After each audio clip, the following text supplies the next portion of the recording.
Sur le chapitre 18, le chapitre 18A, je vais donner la parole pour présenter de manière succincte Maxime Boyer.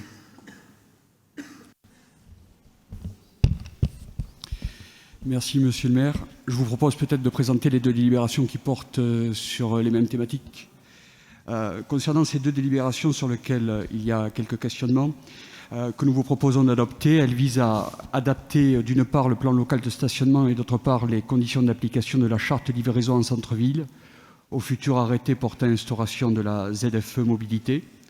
Concrètement, les usagers qui souhaiteront faire une première demande d'abonnement ou un renouvellement d'abonnement pour le stationnement résidentiel ou professionnel, ou tout demandeur qui souhaiterait obtenir une accréditation au regard de la charte livraison en centre-ville, devront fournir de nouvelles pièces justificatives, c'est-à-dire un justificatif de classification critère ou un justificatif de la situation dérogatoire prévue par l'arrêté instaurant ZFE.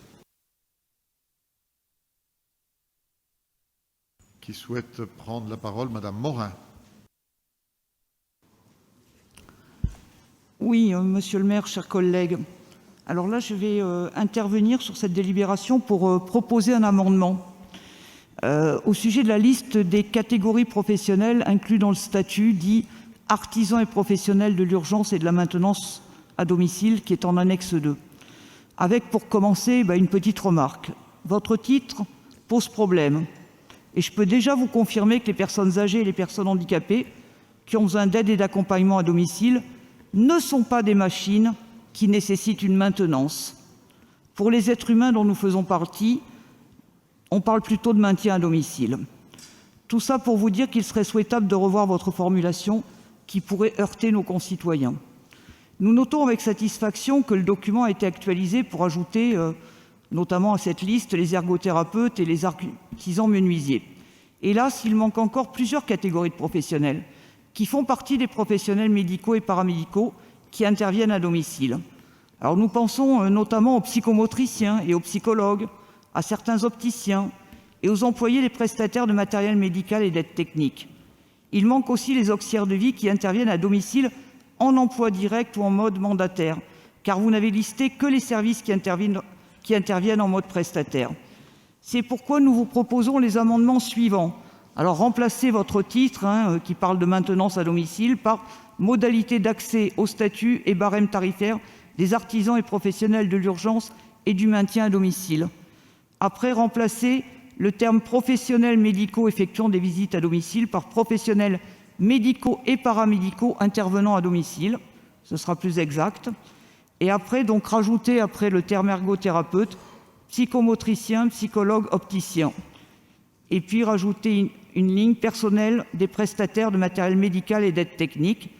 Et enfin, rajoutez après prestataires de services aux personnes âgées et handicapées à domicile, auxiliaires de vie sociale employés par des personnes âgées ou handicapées dans le cadre de l'emploi direct ou du mode mandataire qui relève de la convention collective des particuliers employeurs. Et dans l'idée de vous aider, dans les justificatifs, il pourrait par exemple être demandé pour les auxiliaires de vie qu'elles fournissent les fiches de paye en CESU et une attestation de l'employeur avec un justificatif de la reconnaissance du handicap par la MDPH ou de bénéfice de l'allocation personnes âgées. Voilà, je tiens mes notes à disposition de façon à ce que vous puissiez amender, comme nous le proposons, cette délibération de façon à bien prendre en compte l'ensemble des professionnels concernés, non pas seulement une petite partie. Merci. Monsieur Boyer, si vous voulez répondre. Merci pour votre proposition d'amendement. Alors, à regarder évidemment attentivement et à étudier, parce qu'en effet, la dénomination, ou plutôt la qualification artisan et professionnel d'urgence et de la maintenance à domicile, au profit plutôt du maintien à domicile, mérite en effet d'être étudiée. Je le regarderai. Concernant la liste des potentiels futurs autres professionnels médicaux, et vous ajoutez paramédicaux pouvant bénéficier de ce système, le principe n'est pas nécessairement d'arbitrer de manière unilatérale ici en conseil municipal, mais la démarche qui est la nôtre est plutôt de se rapprocher de ces professionnels, de discuter avec eux, de pouvoir comprendre leurs besoins.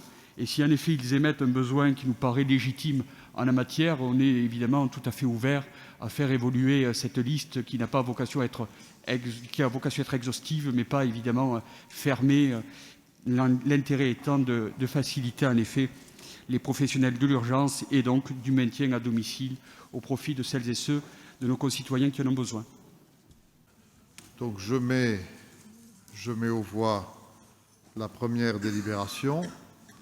Qui ne participe pas, qui s'abstient, qui vote contre, c'est adopté. La seconde, qui ne participe pas, qui s'abstient, qui vote contre, c'est adopté.